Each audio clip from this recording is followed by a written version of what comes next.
Okay, I've got the two little projects finished now. Here's a little Teardrop Santa, and I've antiqued him and put one coat of deft on him. I'm going to put a few more. I'm going to make him kind of shiny looking. You see?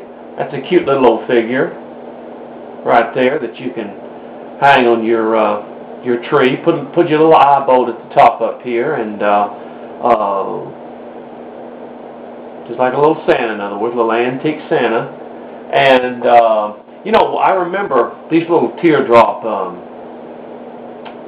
Oh, you old timers, y'all remember these little teardrop, what I call teardrop ornaments, and it would just be, you know, it wasn't really carved into the ornament. In other words, it would always be painted on. In other words, and it would be, they were really neat. I tell you what, they just were. And this is just a little rendition of one of those little teardrop Santas that we had, and it's a lot of fun to carve, and a lot of you, I know, could do a whole lot better job and stuff, and just try one of these things. They're real lot of fun, real cute to do. And here's our little Santa that we did out of, you know, this was taken from an ornament. Actually, this was only supposed to be about 3/8 inches thick, in other words, in a relief, and we just took it and did a little Santa ornament out of it, in other words, and that's our two little pieces that we've done. Now,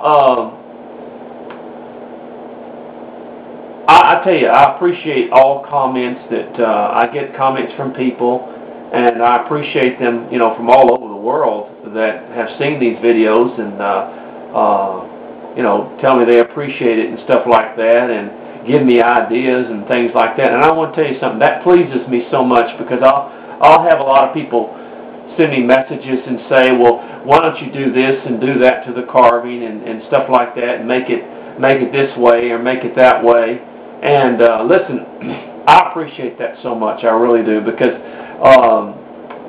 a lot of times people that have been carving a little while and more experienced, they have these just wonderful ideas, in other words, that you can do, and that pleases me so much, because people get to think, you know, and of course a lot of people have some real great artistic minds and things to do.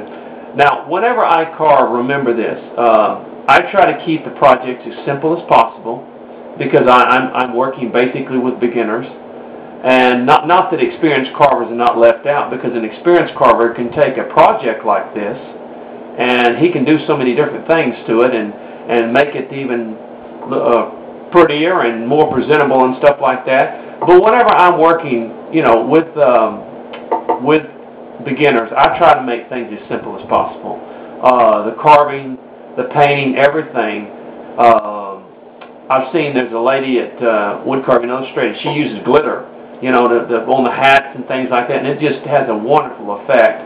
And maybe someday we'll do that, but for right now, I try to keep it real simple for beginners, so that, because I know a lot of them are struggling just to get the basic shape out and the painting done and everything like that. So I try to keep it as simple, but that's why I say whenever I paint these things or do anything, use your imagination, use your talent, and you can do so many different things to these figures to make them look better and bigger. There was a lady wrote in and said, why don't you put a crack on the side of it like the old ones used to be? And I think that's a brilliant idea. It really is. And you could do that. But once again, I try to keep it simple for the beginners, so that they don't you know, have to do anything extra to, and as they get, and I've learned this with beginners, as they get more carving time under their belt, then they start experimenting and doing things that are important, and that's when it's just, you know, just wonderful. I'll tell you what. So this is our little projects. This is the Teardrop Santa. It's taken from the old ornament of years and years ago that we used to have hanging on our trees.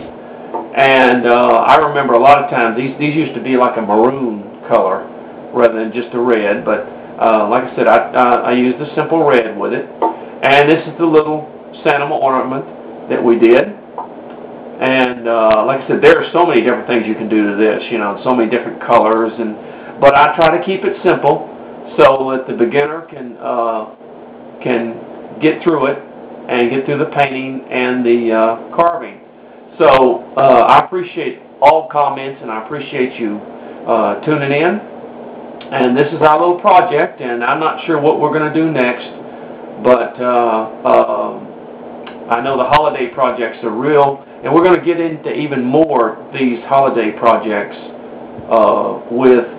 as the Christmas approaches, because it's not too far off, people. It really isn't. But here's our 2 projects, and I appreciate you going through these projects with me. And I hope I've made them as simple as possible for most people to start and to do with, because I get a lot of letters from beginners who are just starting out and just want to show themselves and prove that they can do it. And I'm going to tell you something.